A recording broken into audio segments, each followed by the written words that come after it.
ശരിക്കും എൻ്റെ മാതൃഭാഷ കൊങ്കിണിയാണ്. അപ്പോൾ ഞങ്ങളുടെ ഭാഷയിൽ ഭാഷാസ്നേഹികളാണ്.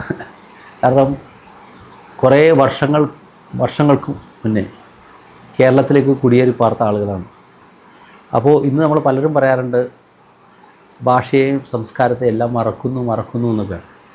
പക്ഷെ അതിൽ എനിക്ക് എൻ്റെ സമുദായത്തോട് അല്ലെങ്കിൽ കൊങ്ങിണി കമ്മ്യൂണിറ്റിയോട് വലിയ ആദരവുണ്ട്. കാരണം എന്ന് വെച്ച് കഴിഞ്ഞാൽ എത്രയോ തലമുറകളായി 100-150 വർഷങ്ങൾക്ക് മുന്നേ കേരളത്തിൽ കുടിയേറിയിട്ടും സ്വന്തം ഭാഷയെയും സംസ്കാരത്തെയും ആചാരം, അനുഷ്ഠാനം, ഭക്ഷണ രീതി ഇതെല്ലാം ആദരപൂർവ്വം കാക്കുന്ന ഒരു സമൂഹത്തിൻ്റെ കണ്ണിയാവാൻ എനിക്ക് സാധിച്ചു എന്നുള്ളതിൽ വലിയ ആനന്ദവും അഭിമാനവുമുണ്ട്.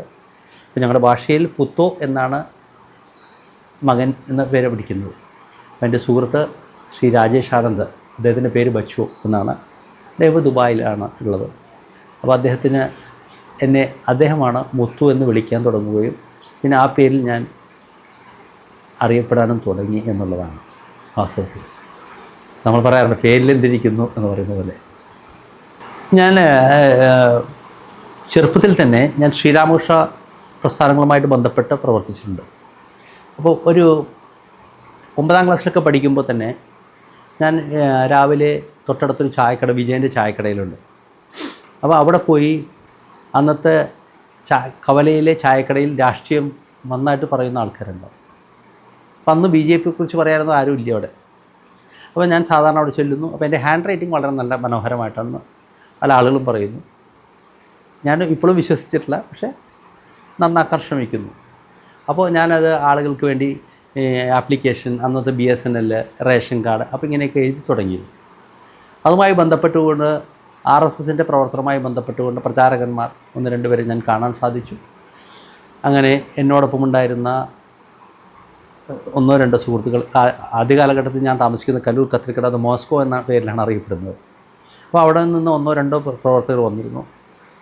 അദ്ദേഹം എൻ്റെ കൂടെ ഉണ്ടായിരുന്ന അദ്ദേഹം ഇപ്പോൾ ഒരു വലിയ പ്രസ്ഥാനത്തിലെ സന്യാസി ശ്രേഷ്ഠനാണ് എൻ്റെ കൂടെ ഉണ്ടായിരുന്നത്. ഞങ്ങൾ 3 പേരായിരുന്നു കല്ലൂർ ശാഖയിൽ ഉണ്ടായിരുന്നത്. അത് വൈലോപ്പള്ളി തറവാടിൻ്റെ വീടിൻ്റെ പുറകു വശത്തായിരുന്നു. അങ്ങനെ ആ പ്രസ്ഥാനവുമായി ബന്ധപ്പെട്ടു, ശ്രീരാമകൃഷ്ണ പ്രസ്ഥാനപ്പെട്ടു. അങ്ങനെ ഞാൻ ആ പ്രസ്ഥാനവുമായി വളരെ അടുത്ത് RSSൻ്റെ പ്രസ്ഥാനങ്ങൾ, പ്രചാരകന്മാർ ഉൾപ്പെടെയുള്ള സംവിധാനങ്ങൾ, ദേശഭക്തി, ദേശസ്നേഹം, സാമൂഹ്യ സേവനം, ഇതൊക്കെ അതിലൂടെ പഠിക്കാൻ സാധിച്ചു. എന്നെ ആക്കിയത്, ഞാൻ എന്ന പേരിൽ ഇന്ന് സമൂഹത്തിൽ അറിയപ്പെടാൻ സാധിച്ചതിൽ എൻ്റെ പ്രസ്ഥാനത്തിന് വളരെയധികം പങ്കുണ്ട്. എൻ്റെ ജനങ്ങൾക്ക് പങ്കുണ്ട്, എൻ്റെ സമൂഹത്തിലെ ആളുകൾക്ക് പങ്കുണ്ട്. ഞാൻ ഇഷ്ടപ്പെടുന്നതും എന്നെ സ്നേഹിക്കുന്നതും എന്നെ അറിഞ്ഞോ അറിയാതെ വെറുത്തിട്ടുണ്ടെങ്കിൽ അവർക്കും പങ്കുണ്ട് എന്നാണ് ഞാൻ പറയുന്നത്. എല്ലാവർക്കും എൻ്റെ വളർച്ചയിൽ, സുഹൃത്തുക്കൾക്കും എൻ്റെ കൂടെ പഠിച്ചവർക്കും എല്ലാവർക്കും, എൻ്റെ കുടുംബക്കാർക്കും എല്ലാവർക്കും എന്നെ ഈ നിലയിലെത്തിച്ചാൽ വലിയ പങ്കുണ്ട്. ആ യാത്രയിൽ കഠിനമായ യാത്രകളായിരുന്നു. ഒരു കാലഘട്ടത്തിൽ വിദ്യാർത്ഥി പ്രസ്ഥാനവുമായി ബന്ധപ്പെട്ട് പ്രവർത്തിച്ചപ്പോൾ ഞാൻ ഇപ്പോഴും ഓർക്കുന്നു, മേനകയിൽ നിന്നും കലൂർക്ക് വരാൻ വേണ്ടി വണ്ടിക്കാശ് പോലും ഇല്ലാതെ, 25 പൈസ പോലും എടുക്കാനില്ലാതെ, ഒരു നാരങ്ങ വെള്ളം കുടിക്കാൻ ആഗ്രഹിച്ചു, അതുപോലും ഇല്ലാതെ ഒരുപാട് സമയങ്ങൾ നടന്നു വന്നതും. അപ്പോൾ വിശപ്പിൻ്റെ വില മനസ്സിലാക്കി, സുഖദുഃഖങ്ങളുടെ വില മനസ്സിലാക്കി. അതുകൊണ്ട് ഇതെല്ലാം എന്നെ ഒരു സാമൂഹ്യ പ്രവർത്തനാക്കാൻ സഹായിച്ചു എന്നുള്ളതാണ്. എനിക്ക് കിട്ടിയ തല്ലലും തലോടലും എന്നെ ഞാനാക്കി. RSSന്റെ പ്രസ്ഥാനം കേരളത്തിൽ ഇപ്പോൾ അധിക കാലമായിട്ട് ഈ RSSന്റെ പ്രസ്ഥാനത്തിനെ ജനങ്ങൾ അറിഞ്ഞു തുടങ്ങി. അതെ.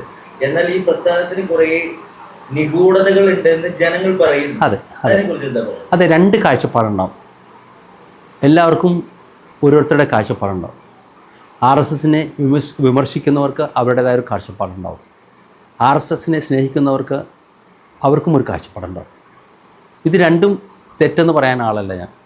കാരണം ഇന്നത്തെ എൻ്റെ ശരി നാളത്തെ തെറ്റായിരിക്കാം, നാളത്തെ അവരുടെ തെറ്റ് ഇന്നത്തെ ശരിയായിരിക്കാം. അപ്പോൾ പലരും പല വീക്ഷണകോണങ്ങളിൽ നിന്നുകൊണ്ടാണ് പ്രസ്ഥാനത്തെ കാണുന്നത്. പക്ഷെ നമുക്കറിയാം, സ്വാതന്ത്ര്യാനന്തര കാലഘട്ടത്തിൽ ജവഹർലാൽ നെഹ്റുവിൻ്റെ കാലഘട്ടത്തിലാണ് RSS എന്ന പ്രസ്ഥാനത്തിൻ്റെ ആളുകളെ പങ്കെടുപ്പിച്ചുകൊണ്ട് ഒരു വലിയ ഇത് എന്താ പറയുക, നമ്മൾ പരേഡിൽ സ്വാതന്ത്ര്യദിനവുമായിട്ട് ബന്ധപ്പെട്ട പരേഡുകളിൽ പങ്കെടുപ്പിച്ചത്. അപ്പോൾ അതൊക്കെ നാം മനസ്സിലാക്കേണ്ടത് RSS എന്നും ഒരു ദേശീയ പ്രസ്ഥാനവും രാജ്യസ്നേഹവും വളർത്തുന്ന ഒരു സംഘടനയാണ്. നമുക്കറിയാം, ഇന്ന് ഞാൻ കണ്ടു ടി വിയിലെല്ലാം നാം തുറക്കുമ്പോൾ അല്ലെങ്കിൽ പത്രങ്ങളിലൂടെ പോകുമ്പോൾ എല്ലാ ദിവസവും വിദ്യാർത്ഥികൾ പരസ്പരം 10ാം ക്ലാസ് പഠിക്കുന്ന വിദ്യാർത്ഥികൾ കൂട്ടുകാരനെ അടിച്ചു കൊല്ലുന്നു, അല്ലെങ്കിൽ മുത്തശ്ശിയെ അടിച്ചു കൊല്ലുന്നു, അല്ലെങ്കിൽ അച്ഛനെ അമ്മയെ അടിച്ചു കൊല്ലുന്നു. ഇതെല്ലാം എവിടെ നിന്നുണ്ടായതാണ്? ഏതെങ്കിലും RSS പോലെയുള്ള സംഘടനകളിൽ നമ്മുടെ വിദ്യാർത്ഥികൾ പോയിരുന്നുവെങ്കിൽ രാജ്യസ്നേഹവും എല്ലാം കൂടെ ചേർന്നുകൊണ്ട് ഒരു പുതിയ തലമുറയെ സൃഷ്ടിക്കാൻ സാധിക്കുമായിരുന്നു. ഇന്നത്തെ തലമുറയുടെ വഴിവിട്ട പോക്ക് രാഷ്ട്രീയം വേണമെന്ന് പറയാം, കലാലയങ്ങളിൽ രാഷ്ട്രീയം വേണം എന്ന് പറയുന്ന ആൾ തന്നെയാണ്. കാരണം രാഷ്ട്രീയമുണ്ടെങ്കിൽ ഒരു രാഷ്ട്രബോധം ഉണ്ടാവുകയുള്ളൂ. അത് നിങ്ങൾക്ക് കോൺഗ്രസ്സിൽ വിശ്വസിക്കാം, കമ്മ്യൂണിസത്തിൽ വിശ്വസിക്കാം, BJPയിൽ വിശ്വസിക്കാം. പക്ഷേ BJPയെ അവിടെ ഞാൻ പ്രവർത്തിക്കുന്ന പ്രസ്ഥാനം എന്ന നിലയിൽ ഇവിടുത്തെ ജനതയെ ഒറ്റ എന്ന നിലയിലാണ്. അതിൽ മുസ്ലിമോ ക്രിസ്ത്യാനിയോ എന്ന് വേർതിരിച്ച് എന്നെ സംഘം പഠിപ്പിച്ചിട്ടില്ല, BJP എന്നെ പഠിപ്പിച്ചിട്ടില്ല. എന്നെ പഠിപ്പിച്ചിട്ടുള്ളത് ഇവിടുത്തെ ജനങ്ങളെ സ്നേഹിക്കുക, അവരും നമ്മളുടെ സഹോദരങ്ങളാണ് എന്ന ചിന്തയിലാണ് പഠിപ്പിച്ചിട്ടുള്ളത്. അങ്ങ് ചില ഭാഗങ്ങളിൽ ചിലപ്പോൾ അവസരങ്ങൾ ഉണ്ടാവാം, അത് വ്യക്തികൾ ഉണ്ടാക്കുന്നതാണ്. പക്ഷെ പ്രസ്ഥാനത്തിൻ്റെ നേതൃത്വം വളരെ ശക്തമായ ഉൾക്കാഴ്ചയും ഉൾക്കാമ്പും അർത്ഥതലങ്ങളും ഉൾക്കൊള്ളുന്നതാണ്. അതുകൊണ്ടാണ് ആ പ്രസ്ഥാനത്തിൽ അടിയുറച്ച് വിശ്വസിക്കുകയും മുന്നോട്ടുള്ള പ്രയാണത്തിൽ ഞാനെല്ലാം പ്രവർത്തകർ കാണുമ്പോൾ ഒരിക്കലും ഞാൻ രാഷ്ട്രീയം പറയാറില്ല ആരടുത്ത്.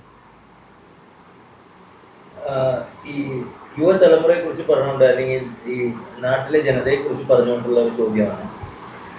ഇവിടെ ഇപ്പോൾ വളർന്നു വരുന്ന ഈ കുട്ടികൾ ഡ്രഗ് മാഫിയ, അതായത് മറൈൻ ഡ്രൈവിലൊക്കെ നമ്മൾ നോക്കിക്കഴിഞ്ഞാൽ, അല്ലെങ്കിൽ എടപ്പള്ളിയൊക്കെ നോക്കിക്കഴിഞ്ഞാൽ, എറണാകുളത്തുകാരൻ എന്നുള്ള നിലയ്ക്ക് നമ്മളുടെ ഇത്രയും വളർന്നു വരുന്ന ഈ ഡ്രഗ് മാഫിയ എന്തുകൊണ്ടാണ്?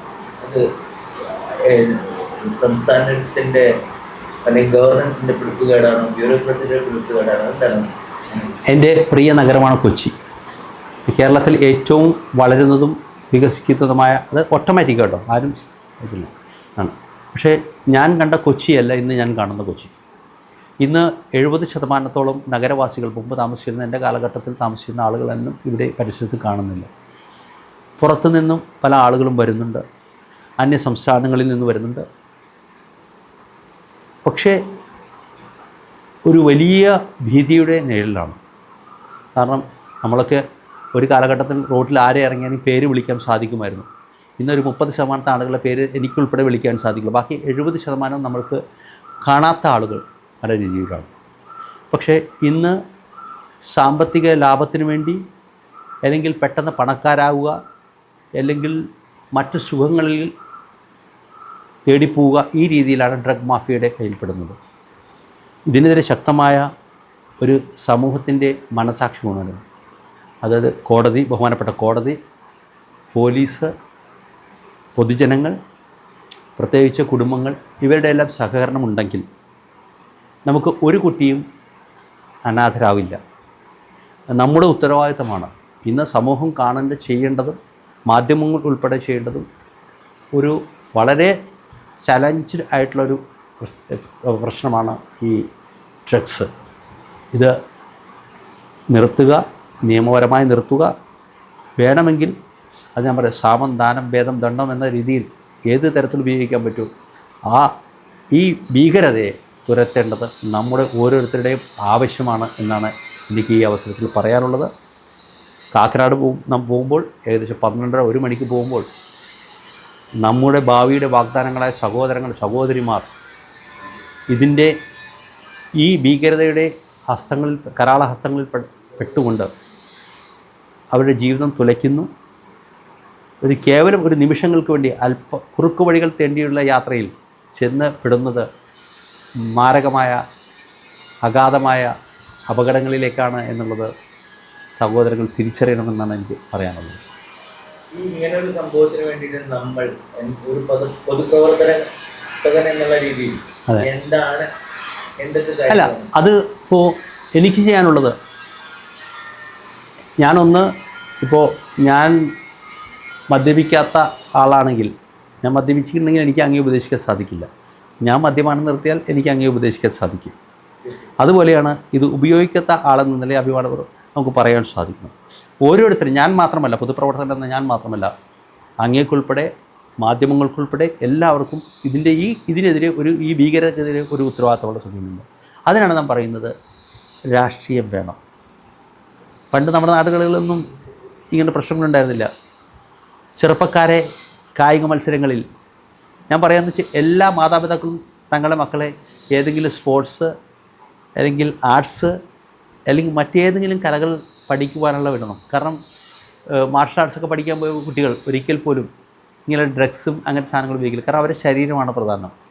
സ്വാമി വിവേകാനന്ദൻ പറഞ്ഞ പോലെ നമുക്ക് ആവശ്യമുള്ളത് ഉരുക്കുമുഷ്ടികൾ ഉള്ള ദൃഢമായ ഹൃദയത്തോടു കൂടി അചഞ്ചലമായി എന്തിനെ നേരിടാൻ കഴിവുള്ള സമൂഹത്തിൽ നാം സൃഷ്ടിച്ചെടുക്കണം. അത് നമുക്ക് സാധിക്കും, എല്ലാവരും ഒരുപോലെ മുന്നോട്ട് വരികയാണെങ്കിൽ എന്നാണ് നമുക്ക് പറയുന്നത്.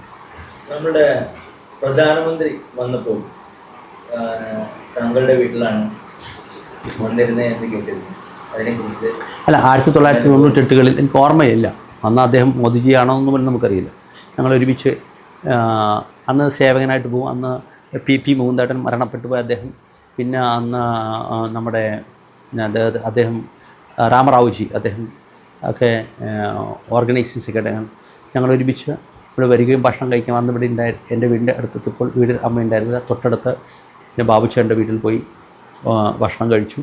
പിന്നെ അദ്ദേഹത്തോടൊരു ദിവസം യാത്ര ചെയ്തു. അതുപോലെ നമ്മുടെ ഗോവിന്ദാചാര്യജി, അദ്ദേഹം എൻ്റെ സൈക്കിളിലിരുത്തി നമ്മുടെ ഈ റോഡിലൂടെ ആസാദ് റോഡിലേക്ക് പോയിട്ടുണ്ടായിരുന്നു. അപ്പം അങ്ങനെ ഒരുപാട് അനുഭവങ്ങൾ നമുക്ക് ജീവിതത്തിൽ ഉണ്ടായിട്ടുണ്ട്. ഇന്ന് പ്രസ്ഥാനം, അന്ന് ആരെങ്കിലുമൊക്കെ ഉണ്ടാവുള്ളൂ ഇതുപോലെ, പക്ഷേ ഇന്ന് പ്രസ്ഥാനം വളരെ വലുതായി. അതിനുശേഷം ഞാൻ മോദിജിയെ 2005-ലോ 2006-ലോ പിന്നീട് കാണുന്നത്. അദ്ദേഹം ഗുജറാത്ത് പിന്നീട് മുഖ്യമന്ത്രിയായി 1-2 വട്ടം കണ്ടു. അദ്ദേഹം എനിക്ക് ഓട്ടോഗ്രാഫൊക്കെ വെച്ചിരുന്നു. എന്ന് ചെന്നാലും അദ്ദേഹം കാണുമ്പോൾ ആദ്യം എടുത്ത് ചോദിച്ചു, 2007 തോന്നുന്നു, 2007 മെയ് മാസം 5-ാം തീയതി 5 മണിക്ക് 55 മിനിറ്റ് അങ്ങനെയുള്ള സമയത്താണ് അദ്ദേഹത്തെ ഞാൻ കാണുന്നു. അദ്ദേഹത്തിനോട് ഞാൻ അദ്ദേഹത്തിൻ്റെ സെക്രട്ടറിയോട് പറഞ്ഞു, എനിക്കിന്ന് അദ്ദേഹത്തെ കണ്ടാൽ കൊള്ളാം, എൻ്റെ ജന്മദിനമാണ്, പക്ഷേ എന്നെ വിളിക്കുന്നു. ജന്മദിനത്തിന് അദ്ദേഹം റോസാപ്പൂ തരുന്നു. ആദ്യത്തെ അദ്ദേഹത്തിൻ്റെ ചോദ്യം കണ്ണൂരത്തെ പ്രവർത്തനം നമ്മുടെ ആളുകൾക്കൊക്കെ എങ്ങനെയുണ്ട് എന്നുള്ളതാണ്. നോക്കണം, അത്രയും കേരളത്തെ അത്രയോത്തോളം സ്നേഹിക്കുന്ന, അല്ലെങ്കിൽ കേരളത്തിലും BJP വളരണം എന്ന ചിന്താഗതിയാണ് അവർക്ക് എല്ലാവർക്കും ഉള്ളത്. എല്ലാവരും ചേർന്ന് കൂട്ടായ പ്രയത്നം നടത്തുന്നുണ്ട്. അതിൻ്റെ റിസൾട്ട് നമുക്ക് കേരളത്തിലുണ്ടായിട്ടുണ്ട്. ബഹുമാനപ്പെട്ട സുരേഷ് ഗോപി, അദ്ദേഹവും കേന്ദ്രമന്ത്രിയായി തൃശ്ശൂരുകാർ അദ്ദേഹത്തെ തിരഞ്ഞെടുത്തു. തൃശ്ശൂരുകാർ പ്രത്യേക കടപ്പാടുണ്ട് നമുക്ക്. കാരണം കേരളത്തിന് സംഭാവന ചെയ്തതാണ്. തമിഴ്നാട്ടിൽ പോലും സാധിച്ചിട്ടില്ല. അത്ര ടഫായിട്ടുള്ളൊരു കേന്ദ്രത്തിൽ നിന്നുകൊണ്ട് കേരളത്തിൽ എല്ലാവർക്കും ഒരു രാഷ്ട്രീയമുണ്ട്. ഇപ്പോൾ സൗഹൃദം എന്ന നിലയിൽ എന്നോട് ഞാൻ പറയാറുണ്ട്, എനിക്ക് കൈ തരുന്നവർ, എന്നോട് സംസാരിക്കുന്നവർ വോട്ട് ചെയ്യുകയാണെങ്കിൽ ചിലപ്പോൾ 50,000 വോട്ടിന് ഞാൻ ജയിക്കാൻ സാധ്യതയുണ്ട്. പക്ഷേ കേരളത്തിൽ എല്ലാവർക്കും ഒരു രാഷ്ട്രീയമുണ്ട്. എന്തിനും ഏതിനും ഒരു രാഷ്ട്രീയമുണ്ട്. അതാണ് നമ്മൾ മനസ്സിലാക്കുന്നത്. BJP അടുത്ത ഒരു 5 വർഷം 10 വർഷത്തിൽ അധികാരത്തിൽ കേരളത്തിൽ വരാൻ സാധ്യതയുണ്ട്.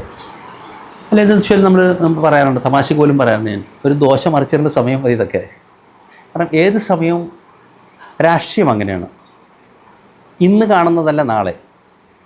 അതേപോലെ NDA അലയൻസൊക്കെ നമ്മൾ കണ്ടിട്ടില്ല. പല അലയൻസും ഇപ്പോൾ UPA ആയിട്ട് ബന്ധപ്പെട്ടും LDF ആയിട്ട് ബന്ധപ്പെട്ട അലയൻസ്, ഇതൊക്കെ ഒരു പ്രത്യേക മൂവ്മെൻറ്റിൽ വരുന്ന ഒരു രാഷ്ട്രീയ സാഹചര്യമാണ് ഉണ്ടാവും.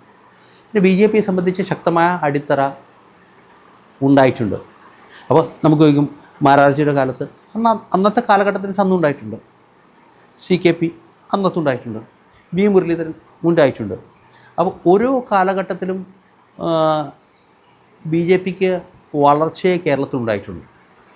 ഒരുപക്ഷെ അതിൻ്റെ വളരെ ശാസ്ത്രീയമായ ഉദാഹരണം തന്നെയാണ് സുരേഷ് ഗോപി എന്ന വ്യക്തി തിരഞ്ഞെടുക്കപ്പെട്ടത്.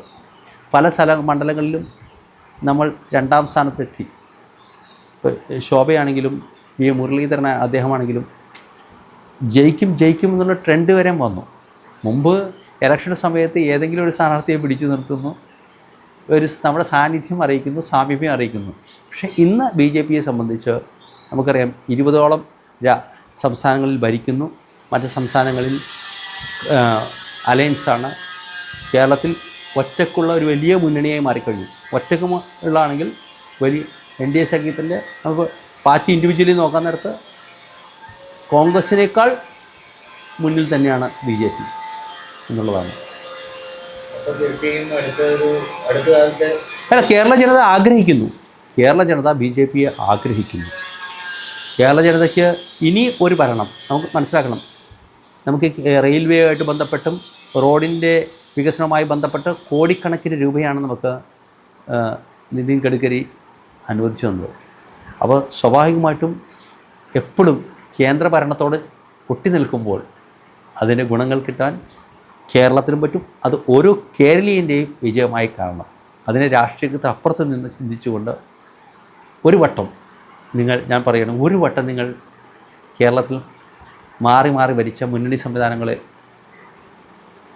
ഒന്ന് കൈവിട്ടുകൊണ്ട് ആ പരിശുദ്ധമായ BJP എന്ന ആ മരത്തെ ഒന്ന് പുണർന്നു നോക്കാൻ ഞാൻ കേരളത്തിലെ ജനങ്ങളെ ഈ അവസരത്തിൽ അഭ്യർത്ഥിക്കുകയാണ്. ഈ BJP എന്നുള്ള ഒരു പാർട്ടി കേരളത്തിന് വേണ്ടി ഒരുപാട് കാര്യങ്ങൾ, കേരളത്തിനല്ല പല സ്റ്റേറ്റുകൾക്കും വേണ്ടിയിട്ട് ഒരുപാട് കാര്യങ്ങൾ ചെയ്യുന്നു. അതെ, ഈ ചെയ്യുന്ന കാര്യങ്ങൾ മറ്റൊരു ലേബലിൽ ഇവിടെ വരുമ്പോൾ അതിനുവേണ്ടി നമ്മൾ എങ്ങനെ ബോധവൽക്കരിക്കാറുണ്ട്, അല്ലെങ്കിൽ അത് ശരിയാണെന്ന് തോന്നുന്നു? അതെ, അപ്പോൾ കിറ്റ് മാറ്റി പേരിടുന്ന പരിപാടിയാണ് അങ്ങ് ഉദ്ദേശിച്ചത്. അതൊരു സ്മാർട്ട്നെസ്സാണ്, മനസ്സിലായി? അത് എല്ലാവർക്കും അറിയാം. ഈ എന്താ പറയുക, കയ്യൂക്കുള്ളവൻ വിജയിക്കും. അതൊരു സ്മാർട്ട്നെസ്സാണ്.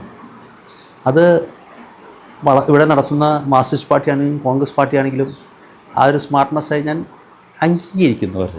പക്ഷെ അതോടൊപ്പം അതിനെ കവച്ചു വയ്ക്കാൻ ഞങ്ങളുടെ പ്രവർത്തകരും അറിയാം, ജനങ്ങൾക്കും അറിയാം.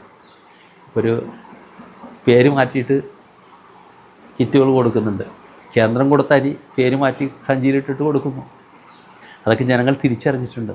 പക്ഷേ ജനങ്ങളൊന്ന് ചിന്തിക്കണം, നിങ്ങൾക്ക് ആണ്ടിലും കൊല്ലത്തിലും കിട്ടുന്ന കിറ്റാണോ വേണ്ടത്, അല്ലെങ്കിൽ നിങ്ങളുടെ വരുന്ന തലമുറയ്ക്ക് സ്വസ്ഥമായി ജീവിക്കാൻ ഈ നാട്ടിൽ സ്വസ്ഥമായി തല ഉയർത്തി അഭിമാനത്തോടുകൂടി അചഞ്ചലമായി നിൽക്കുവാനാണോ നിങ്ങളുടെ പുതിയ തലമുറയ്ക്ക് വേണ്ടി നിങ്ങൾ പരിശ്രമിക്കേണ്ടത് എന്ന് ഞാൻ ചോദിക്കുകയാണ്. കിറ്റുകൾ വരും പോവും. അത് പച്ച കളറാവാം, മഞ്ഞ കളറാവാം, മറ്റേതെങ്കിലും കളറാവും. പക്ഷെ നാം മനസ്സിലാക്കേണ്ടത് നമ്മുടെ രാഷ്ട്രം, രാജ്യം, സമൂഹം, നമ്മുടെ സഹോദരങ്ങൾ, ഇവരുടെയൊക്കെ അത് കാണാം നാം ഏറ്റവും മുൻതൂക്കം കൊടുക്കേണ്ടതെന്നാണ് എൻ്റെ അഭ്യർത്ഥന. ഈ കിറ്റുകളുടെ കാര്യം പറഞ്ഞല്ലോ, അതായത് അത് മാറ്റി കൊടുക്കും. ഈ PMA എന്ന് പറഞ്ഞ ആരോഗ്യ യോജന സ്കീം, അതെ, അതിനെ കുറിച്ചിട്ട് പലർക്കും ഇപ്പോഴും ഒരു ധാരണയുണ്ട്, കേരളത്തിലെ ഹോസ്പിറ്റലുകൾക്ക് ഇത് അനുവദിച്ചിട്ടില്ല എന്ന്. അതെ അതെ അതെ അതിനെ കുറിച്ചിട്ടൊന്ന് ഡീറ്റെയിൽഡ് ആയിട്ട് പറയാം. അതായത് ഇപ്പോൾ ആരോഗ്യ ഇൻഷുറൻസുമായി ബന്ധപ്പെട്ടുകൊണ്ട് ആയുഷ്മാൻ ഭാരത് എന്ന ഫെസിലിറ്റി സർക്കാർ കൊണ്ടുവന്നു. വളരെ കുറഞ്ഞ വിലയ്ക്ക്, അത് ബ്രാൻഡിന് പേരൊന്നും ഉണ്ടാവില്ല, അതിൻ്റെ മരുന്നുകളൊക്കെ പാവപ്പെട്ടവർക്ക് വാങ്ങിക്കുവാൻ സാധിക്കും. പുറത്തൊരു 10 രൂപയാണെങ്കിൽ ഇവിടെ 2 രൂപയ്ക്ക് അത് കിട്ടും. അതുപോലെ ഇൻഷുറൻസ് പരിരക്ഷ 2 lakhs, ഇപ്പോൾ അത് 5 lakhs ആക്കി 70 വയസ്സായ ആളുകൾക്ക്. പക്ഷേ ഇതിനൊരു നിക്ഷേപം സംസ്ഥാന സർക്കാരും കൊടുക്കേണ്ടതുണ്ട്. പക്ഷേ ഇതിനെ ചൊല്ലിയുള്ള തർക്കത്തിലാണ് ഇപ്പോൾ നിൽക്കുന്നത്. പക്ഷേ അത് കേന്ദ്ര ഗവൺമെൻറ് നൽകിയത് കേരളത്തിലെ ജനങ്ങൾക്കാണ്. അത് കേരളത്തിലെ ജനങ്ങൾക്ക് കൃത്യമായി വാങ്ങിച്ചു നൽകാനുള്ള ഉത്തരവാദിത്വം കേരള ഗവൺമെൻറ്റിനുണ്ട്. കാരണം കേരളത്തിലെ പ്രജകൾ അവരെ ഭരിക്കുന്നത്, അവർക്ക് വേണ്ടി സംരക്ഷണം എടുക്കേണ്ടത് കേരളത്തിൻ്റെ ഭരണ ചുമതലയുള്ളവർക്ക് വലിയ ഉത്തരവാദിത്വമുള്ളതാണ്. അപ്പോൾ ഇങ്ങനെയുള്ള ഇൻഷുറൻസ് പദ്ധതിയെ പേര് മാറ്റിക്കൊണ്ട് അവരുടേതാക്കും. അതിൽ നൽകേണ്ട തുകകൾ, കാരണം ഇപ്പം സർക്കാരിൻ്റെ കയ്യിൽ പൈസയില്ല. എനിക്ക് തോന്നുന്നു ഏറ്റവും കൂടുതൽ ഫ്രണ്ട്ലി ഇൻവെസ്റ്റ്മെൻറ്റ്സ് നടക്കുന്ന ഒരു സർക്കാരെന്നൊക്കെ പറയുന്നു. ഇൻവെസ്റ്റ്മെൻറ്റ്സ് കഴിഞ്ഞ ദിവസം ഞാൻ ചാനലിൽ കണ്ടു. ഏതോ 8 കൊല്ലം മുന്നേ തുടങ്ങിയ തട്ടുകട അത് ഇപ്പോൾ ഇൻവെസ്റ്റ്മെൻറ്റിൻ്റെ പട്ടികയിൽ പെടുത്തിയിട്ടുണ്ട്. അതുപോലെ തുണിക്കട, ഇതെല്ലാം ഇവർ പട്ടികയിൽപ്പെടുത്തിയിട്ടുണ്ട്. അപ്പോൾ ആരോഗ്യത്തിൻ്റെ മേഖലയുമായി ബന്ധപ്പെട്ടുകൊണ്ട് വൻ അഴിമതിയും വളരെയധികം മോശമായ രീതിയിലുമാണ് കേരള സർക്കാരിൻ്റെ ഭാഗത്തുനിന്ന് ഉണ്ടായിട്ടുള്ളത്. ഈ ഇൻഷുറൻസ് പദ്ധതികൾ ഇപ്പോൾ എനിക്കറിയാം 2000 രൂപയുടെ ബാങ്ക് ഓഫ് ബറോഡയുടെ ഇൻഷുറൻസ് സ്കീമുണ്ട്. ആ ഇൻഷുറൻസ് പദ്ധതി എടുക്കുകയാണെങ്കിൽ കേവലം 30 ലക്ഷമാണ് അതിൻ്റെ ഇൻഷുറൻസ് കിട്ടുന്നത്, പരിരക്ഷ. ആക്സിഡൻറ്റിന് 30 ലക്ഷം രൂപ, ഡെത്തിന് 30 ലക്ഷം രൂപ. ഒരു ഫാമിലി ഒരു വർഷത്തേക്ക് 2000 രൂപ അടയ്ക്കുകയാണെങ്കിൽ അപ്പോൾ ഒരു ദിവസം ഒരാൾക്ക് 50 പൈസ വരുന്നുള്ളൂ, മനസ്സിലാക്കണം. അത് കൊണ്ട് 21 വയസ്സ് താഴെയുള്ള 2 കുട്ടികൾക്കും ഭാര്യയ്ക്കും ഭർത്താവിനും 30 ലക്ഷം രൂപയുള്ള കവറേജ് കിട്ടുന്നു. 50 പൈസയാണ് ഒരാൾക്ക് വരുന്നത്. അപ്പോൾ ഇങ്ങനെയുള്ള സ്കീംസൊക്കെ നടപ്പിലാക്കുന്നത് കേന്ദ്ര സർക്കാർ നടപ്പിലാക്കിയിട്ടുണ്ട്. അത് വൺ രീതിയിൽ അട്ടിമറിക്കപ്പെടുന്നു എന്നുള്ളത് വളരെ ദുഃഖകരമാണ്. അത് ജനങ്ങൾ തിരിച്ചറിയണം. കാരണം ഒരു ഹോസ്പിറ്റലിൽ പോകുമ്പോൾ നമ്മുടെ രാജ്യത്ത് ഇപ്പോൾ മറ്റ് സംസ്ഥാനങ്ങളിൽ, ഇപ്പോൾ മറ്റ് ദേശങ്ങളിലെല്ലാം ഇൻഷുറൻസ് ഉണ്ട്. പക്ഷേ നമ്മുടെ പോപ്പുലേഷൻ കൂടിയതായതുകൊണ്ടാണ്. പക്ഷേ ഭാവിയിൽ നമുക്ക് വരും. ഇപ്പോൾ കണ്ടില്ല 70 വയസ്സായ ആളുകൾക്ക് ആരോഗ്യത്തിൻ്റെ ഇൻഷുറൻസുമായി ബന്ധപ്പെട്ട കാർഡുകൾ. അപ്പോൾ ഈ പദ്ധതിയൊക്കെ അട്ടിമറിക്കപ്പെടുന്നു. അത് തിരുത്തുവാനുള്ള സമയമായി. അത് തിരുത്തപ്പെടുക തന്നെ ചെയ്യും. അതിനെ കേന്ദ്രം വേറെ പോംവഴികൾ കണ്ടു തുടങ്ങിയിട്ടുണ്ട്. കൂടുതൽ വീഡിയോകൾക്കായി ചാനൽ സബ്സ്ക്രൈബ് ചെയ്യുക, ബെൽ ബട്ടണും അമർത്തുക.